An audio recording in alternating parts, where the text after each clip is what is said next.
Ortodoxia Reformada, un espacio destinado a la divulgación de la doctrina ortodoxa enseñada por los grandes predicadores y teólogos del ayer y del hoy. Deseamos que Dios le bendiga. Soli Deo Gloria.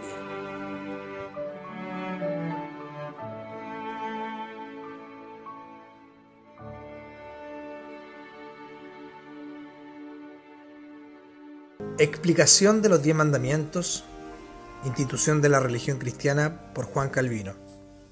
El quinto mandamiento: honra a tu padre y a tu madre, para que tus días se alarguen en la tierra que Jehová tu Dios te da. El propósito de este mandamiento es que se respete la economía social que Dios ha instituido y que tengamos en cuenta los grados de orden establecidos. El resumen será, por tanto, que tengamos respeto por los que han recibido del Señor una autoridad y que los honremos y respetemos por el bien que nos hacen. De ellos deriva la prohibición de atentar contra su dignidad, de despreciarlos, de rebelarnos contra ellos o de mostrarnos ingratos. La palabra honra está presente en la Escritura, por ejemplo, cuando el apóstol dice que los ancianos que presiden bien son dignos de doble honor. Primera de Timoteo capítulo 5, versículo del 17 al 18. No solo menciona el respeto que se les debe, sino también la remuneración que merece su labor. Puesto que este mandamiento que nos somete a nuestros superiores entra en conflicto con la maldad de nuestra naturaleza, que lleno de ambición y orgullo, no se somete voluntariamente. El Señor nos ha puesto como ejemplo la autoridad menos gravosa y más amable de todas, a fin de estimular los corazones a sumisión y obediencia. Así es como, poco a poco, mediante la tutela más suave y fácil de soportar, Dios nos acostumbra a tolerar todas las subordinaciones, porque éstas son algo ritual. Cuando le otorga superioridad a alguien, el Señor le comunica, mientras sea necesario, su nombre. Los títulos de Padre, de Dios y de Señor le pertenecen. Además, cuando hace mención de ellos, nuestro corazón debe quedar deslumbrado por su majestad. Y cuando convierte a los hombres en participantes de esa condición, les otorga como un destello de ella para elevarlos y hacerlos dignos de ser honrados en diversos grados. Por eso, hay que discernir cierto honor divino en la persona en la que llamamos Padre, porque no en vano lleva el mismo título que Dios. Lo mismo ocurre para el que lleva el título de Rey o de Señor. En cierto modo, participa de la honra de Dios. No hay duda de que el Señor establece con él una regla universal. Si reconocemos que alguien nos es dado como superior nuestro, tenemos que honrarlo, respetarlo y amarlo, así como servirle lo mejor posible. No tiene nada que ver si nuestros superiores son dignos de honor o no. Sea como sea, no han llegado allí sin la voluntad de Dios, quien nos manda a honrarlos.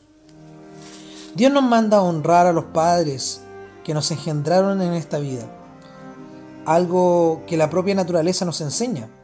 Todos los que van contra la autoridad paterna para desprestigiarla o rebelarse contra ella son monstruos, no hombres. Por eso nuestro Señor ordena con toda razón llevar a la muerte a los que desobedecen a su padre y a su madre. En efecto, si no reconocen a los que nos han traído a la vida, está claro que son indignos de vivir. De muchos pasajes de la Escritura cuya verdad hemos reconocido, se desprende que el honor de que estamos hablando aquí también tiene 3 partes: el respeto, la obediencia y el amor, cuyo fundamento es la gratitud por los beneficios recibidos. La primera parte la ordena Dios, quien manda llevar a la muerte a quien haya humillado a su padre y a su madre. De esta forma se castiga todo menosprecio y afrenta. Éxodo capítulo 21, versículo 17, Levíticos capítulo 20, versículo 9, Proverbios capítulo 20, versículo 20.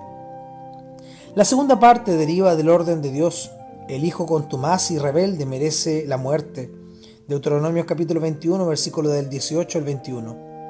La tercera parte tiene la aprobación de Jesucristo, quien indica en Mateo capítulo 15 que la orden de Dios es servir y hacer el bien a nuestros padres.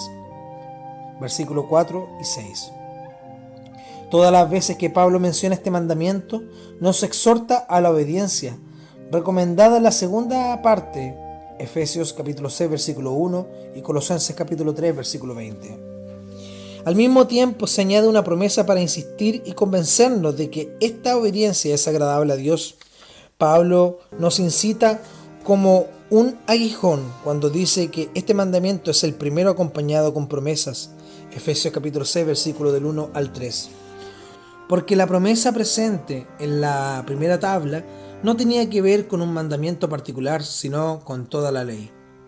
Así es como debemos entender la promesa que acompaña este mandamiento. El Señor habla precisamente de ella a los israelitas, de la tierra que les había prometido como herencia. Si la posición de esta tierra es una prueba de la bondad de Dios y de su generosidad, no debemos extrañarnos de que quisiera confirmarles su gracia, prometiéndoles larga vida, la cual les permitiría gozar más tiempo de su bendición. Es como si dijera: honra a tu padre y a tu madre para que, viviendo una vida larga, puedas disfrutar más tiempo de la tierra que te será por testimonio de mi gracia. Dado que toda la tierra es bendita para los creyentes, tenemos toda razón para situar la vida presente entre las bendiciones de Dios. Por eso, en la medida en que una vida larga es una señal de benevolencia de Dios hacia nosotros, esta promesa también nos pertenece.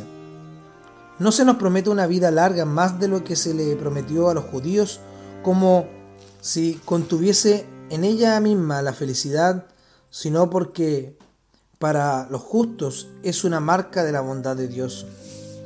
Si sucede que un niño obediente a sus padres muere en su juventud, como pasa a menudo, no por ello Dios deja de ser constante en su promesa.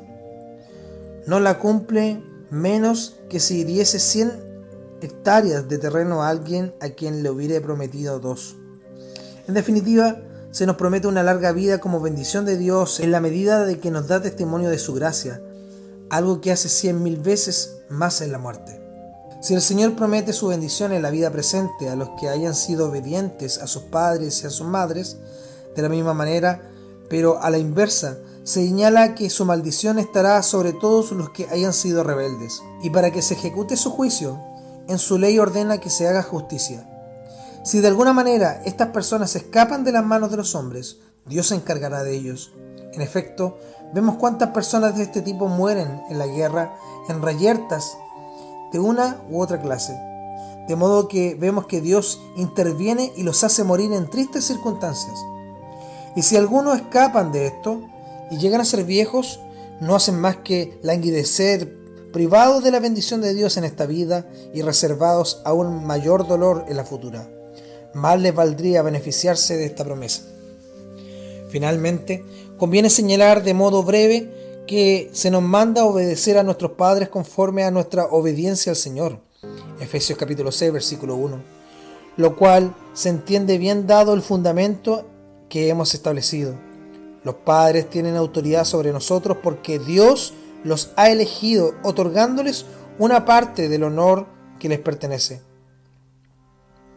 De este modo, la sumisión que les demostramos a ellos debe ser considerada como un primer paso en el respeto que le debemos a Dios, que es el Padre soberano. Por eso, si nuestros padres quieren hacernos violar la ley de Dios, a no considerarlos como padres, sino como extraños que quieren apartarnos de la obediencia a nuestro Padre verdadero. Lo mismo sucede con nuestros reyes, nuestros señores y nuestros superiores. Sería una locura que su preeminencia tuviese algún poder para rebajar la majestad de Dios. Esto depende de ella, y más bien debería aumentarla, no disminuirla, y confirmarla y no violarla.